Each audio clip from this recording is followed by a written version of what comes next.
परभणीच्या सेलू तालुक्यातून ही आलेली वारी आहे आणि वारीतले हे वारकरी आहेत, त्यांचा स्वयंपाक वगैरे बनवण्याचं चालू आहे। पण हा व्हिडिओ बनवण्याचा एक मुख्य उद्देश म्हणजे जे आपण म्हणतो जात धर्म किंवा काय ते बऱ्याचशा वेळेस आपल्याला फक्त कागदपत्रावर दिसून येतं, पण काही काही असे व्यक्ती असतात, काही काही अशा विभूती असतात ज्या आपल्याला त्या गोष्टी खोट्या असल्याचं किंवा त्यांना एवढं महत्त्व नसल्याचं सिद्ध करून दाखवतात। तसेच आता माझ्यासमोर एक व्यक्ती आहेत, ते त्यांचं नाव काय आहे किंवा ते कुठून आले हे सगळं आपण त्यांच्याकडून जाणून घेणार आहोत। सर नमस्कार, मला तुमच्याबद्दल आणि आमच्या प्रेक्षकांना माहिती द्या। जय हरी माऊली। जय हरी माऊली। तुमचं काय नाव आहे? सय्यद करीम। बर, किती दिवसापासून वारी करता तुम्ही? आम्ही ते 95 पासून। 95 पासून म्हणजे 31 वर्ष झाले? 95 पासून। हा, म्हणजे 30 वर्ष पूर्ण झाले ना? हो, 30 वर्ष झाले। काय बरं भेटतं तुम्हाला म्हणजे वारी करून? नाही, आमची एकच गाडी होती आमच्यापाशी। हा, स्टार्ट मी 2003 लोकांपाशी 95 पाशी दुसऱ्याच गाड्यावर येत होतो। हा हा, आणि 2003 ला मी स्वतः गाडी घेतली। बर, तेव्हापासून माझ्या त्या गाडीची एक वारी बी चुकली नाही। अच्छा, आता माझ्यापाशी 1 ते 4 गाड्या झाल्या, मी वारी सोडित नाही। बरोबर। आता किती गाड्या म्हणलं तुमच्याकडे? 4 गाड्या आहेत। 4 गाड्या आता म्हणजे सगळे वारी केल्यामुळे झाले असं म्हणत? वारीमुळे झाली।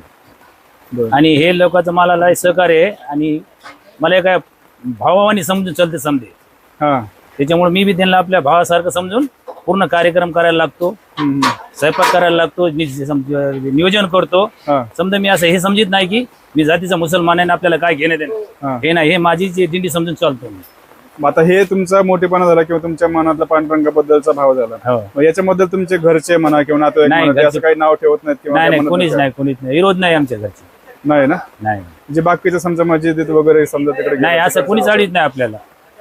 नाही आढळून? आम्हाला म्हणते त्याचा धंदा आहे, हा, म्हणजे वाहनामुळे आम्हाला कोणी काही म्हणू शकत नाही। बरोबर। हा, असं सेपरेट आले तर म्हणले असते लोक, लेकिन आपल्या वाहनाच्या निमित्तानं कोणाला म्हणायला चान्स नाही आमच्या लोकाला। हा हा, त्या हिशोबाने कोणी काय म्हणू शकत नाही। बरोबर।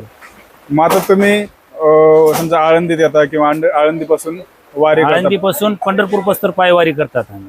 पायवारी करता, काय आहे तुमचे अनुभव वगैरे आतापर्यंत 30 वर्षातले? मी म्हणलो की तुम्हाला माझ्यापासून एक गाडीपासून माझ्यापाशी 4 गाड्या झाल्या। हा, त्याच्यामुळे मी वारी आजपर्यंत माझी एक वारी चुकली नाही 1995 पासून। अच्छा, एक बी खाडी वारी झाली नाही। हा, आता याच्या पुढे त्याच्यावर माऊली बघू। बरोबर।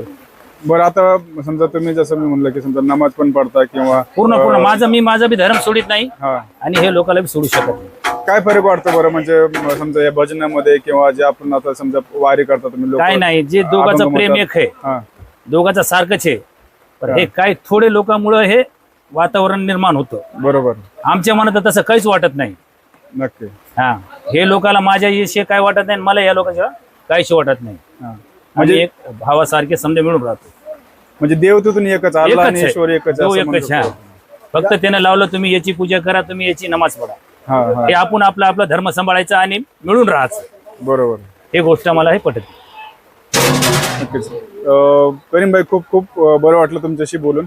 तुम्हाला वारीच्या पुढच्या वाटचालीसाठी खूप खूप शुभेच्छा आणि अशी तुमची वारी कायम होत राहो वर्षानुवर्ष, हीच आमच्याकडून तुम्हाला शुभेच्छा। खूप खूप धन्यवाद।